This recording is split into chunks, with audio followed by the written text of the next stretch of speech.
এটা সম্পূর্ণ একটি মানে জনবিচ্ছিন্ন যারা তাদের মুখে এই কথাগুলোই মানে গতকালকের যে সমাবেশ রংপুরে হয়েছে গোটা বাংলাদেশ থেকে লোকজন নিয়ে এসেছে।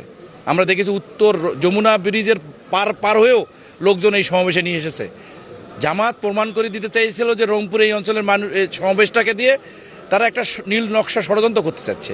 যেমন এই ফেসিবাদের যে দোসর আছে, ফেসিবাদের যে পরিকল্পনা, আমরা দেখেছি ঢাকাতে একটা সমাবেশ হয়েছে, সেখানে ওনারা একটা নির্বাচন পিছিয়ে দেওয়ার, নির্বাচনের পরিবেশ নাই তার অংশ হিসেবে এটা একটা তারা করেছে।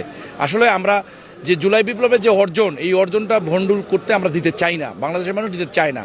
এবং আমরা চাই যে এই অর্জনটা আগামী নির্বাচনের মাধ্যমে সে সঠিক নির্বাচন হবে।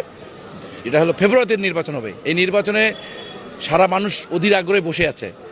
এনারা যেভাবেই বলুক না কেন, নির্বাচন যখনই সরকার ডাক দেবে সবাই নির্বাচনে আসবে, নির্বাচনে তার প্রমাণ আমরা করে দেবে, সাধারণ মানুষ প্রমাণ করে দেবে যে এই পরিবেশটা আছে কিনা। কারণ বাংলাদেশের ইতিহাসে এইবার একটা মাইল ফলক নির্বাচন করে বর্তমান অন্তর্বর্তীকালীন সরকার, আমরা সেটা তাদের কার্যকলাপে দেখতে পারছি। কিছু কুচক্রী মহল আছে বা কিছু সুবিধাবাদী লোক আছে, তারা এই নির্বাচনকে পিছিয়ে দেওয়ার বা স্থানীয় নির্বাচন দিয়ে এই মানুষের অধিকার বঞ্চিত করার যে নীল নকশা আছে সেটা ধূপে টিকবে না।